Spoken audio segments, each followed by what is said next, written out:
Kejar-kejaran antara warga dan dua orang yang diduga pelaku bobol ATM ini terjadi setelah aksi keduanya gagal karena kepergok seorang ibu. Peristiwa ini terjadi di salah satu minimarket di Sako Palembang.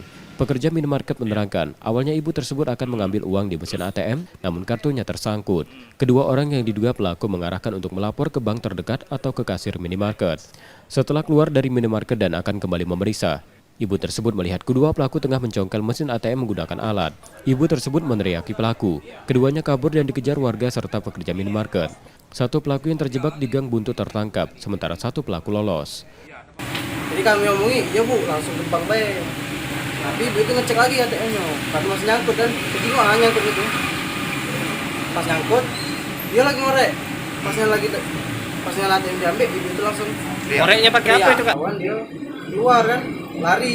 Dia dikejar oleh tim toko sama warga. Warga kemudian menyerahkan pelaku ke Polsek Sako Palembang.